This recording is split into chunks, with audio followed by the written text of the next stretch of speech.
أينما كنا أينما. یه دوستی تعریف کارفرماش میکرد از دوستان تو دبی. یه وقتی دیدم خلوت اون کارمندش، صداش زدم گفتم محمد از ارباب راضی هستی از کارفرما؟ گفت چرا راضی نباشم، 6 سال پیش وقتی آمدم پیشش کار میکردم ماه 2000 درهم معاشم بود، محتاج زکاتم بودم که ارباب به من زکاتم بده، ولی بعد از 6 سال الان اگر ارباب زکات میده منم زکات میدم. سبحان الله.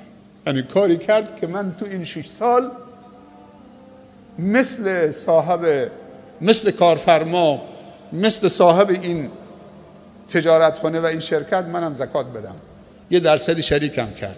اول یه معاشی میداد، زکاتم به میداد. تو 6 سال اونقدر برکت بود پیش این برادرم که کار کردم.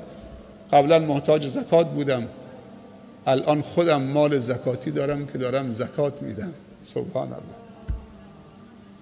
چقدر زیباست، چه حرفای زیبایی داره میزنه این کسی که روز اول آمده. چقدر دعای خیر میکرد. تو 6 سال میگو من مال زکاتی داشتم بعد از اینکه زکات میگرفتم. اگر اربابش 10 تا یتیم قبول میکرد 5 تا یتیم هم این قبول میکرد. سبحان الله. ولی بعضی ها 40 سال پهلو یه نفر کار میکنن، تو 40 سال همه ماه 1 میلیون که بهشون میدن.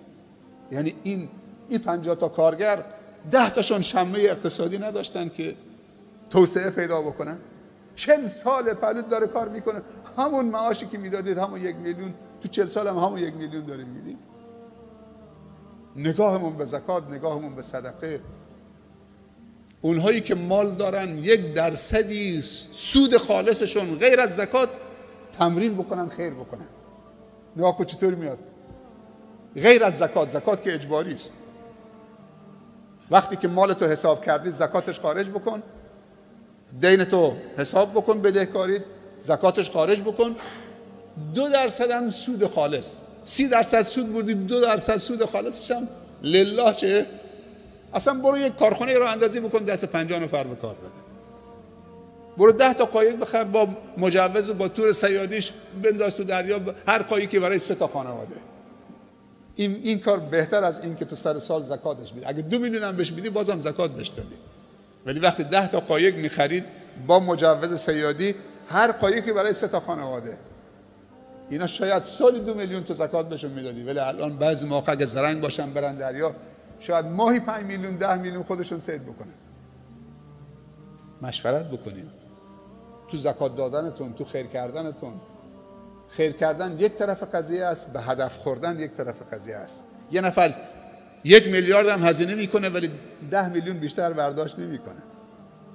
ولی یه نفر 10 میلیون میده، میبینی 100 میلیون داره برداشت میکنه. پس این که تو خیر بکنی یک طرف قضیه است، این که تو خیرت به هدف بخوره، به هدف بزنی، طرف دوم قضیه هست.